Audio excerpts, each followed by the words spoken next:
The difficulties, the trials, and tragedies of life can often stagnate hope in our hearts. Add to that the loss of independence, and it's not hard to see why people may feel it's difficult to continue on. At FSL, we strive to lighten the heavy burden of others, to facilitate the independence that they desire, and keep hope in motion.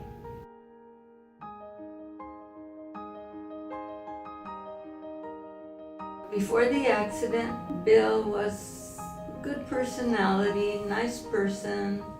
He was in the military, Vietnam.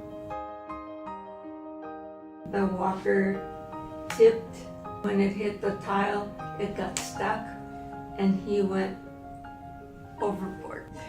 I met Bill and Betty 4 years ago. We opened up the case. He's total dependent of all his activities of daily living. You know, he can't walk, he can't speak, he cannot go to the bathroom without assistance. He's trached. He was completely full of infection. Half of his body is paralyzed. He did go to 7 nursing homes, and it was very difficult because the case manager would not let me take care of Bill. When FSL came into the picture, they spoke to the case manager at the hospital. So what we did over the series of months is we broke that infection cycle. They allowed him to come home.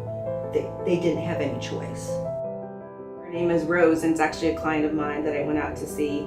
I think the second or third day I started working with FSL, she was living in a home with some roommates who were hoarders.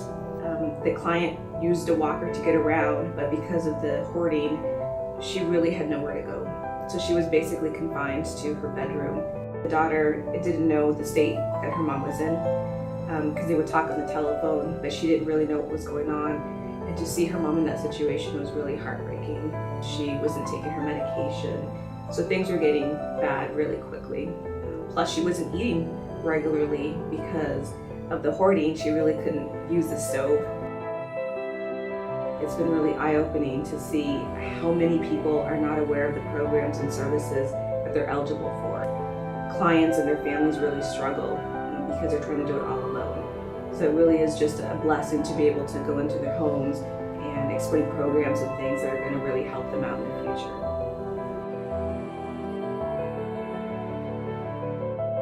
My name is Sam.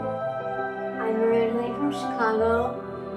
I've been in Arizona for 15 years. Before I moved to Sweetwater with the FSL, I live with my mom in Scottsdale. I'm 30. When I was 4, I had an ear tumor, and that was rhabdomyosarcoma. Well, this was like 7 years ago. I was rollerblading, and I fell and broke my neck, and I had a seizure because I hit my head, and so I was in the hospital for that. I was in a coma for like maybe 6 weeks, so I had to relearn how to walk, relearn how to eat and talk, and I had to relearn how to function with everything, like tie my shoes. I don't make enough money to have my own place.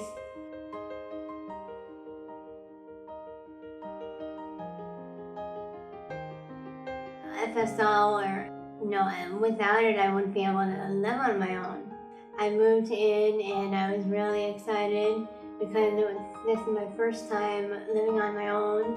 I've been through a lot, but I got to Sweetwater Garden, and now I'm happy that I'm on my own. I've made new friends and everyone where I live. The neighbors are very nice. One of my neighbors has like 2 dogs, and we got our dogs together and they actually play nice together.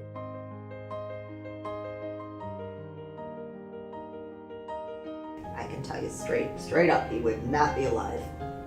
Without having nurses come to the home, I cannot imagine how to do it without them.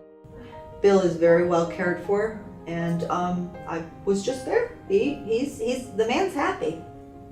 When he looks around, we have his big TV right in front of him. The cat's there, his cat is there. It makes him more calm to know that he's there. He doesn't cry anymore.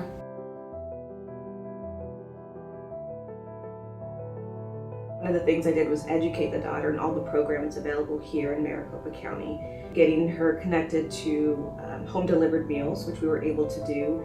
We were able to use our CBD funds and connect her to a caregiver through our home care department. So they were able to come in immediately.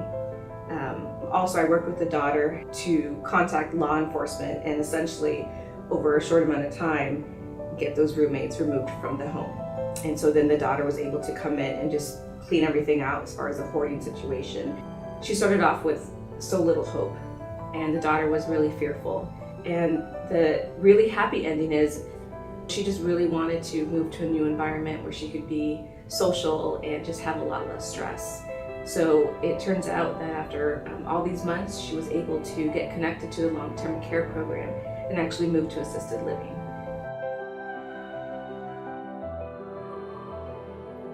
I would say there is hope. Someone needs a place to live, and there are people like FSL, communities that do help fund it, and it can happen. I think people don't know that Denise is out here. We need the public support in order to be able to continue to help the community and reach out to those people who are desperate. With over 40 years of experience providing housing and community-based services to Arizonans of all ages, you can have confidence that your donation will make a positive impact on countless lives. Will you help FSL today? Help us to continue to provide life-changing personal care that allows independence to thrive and keeps hope in motion for years to come.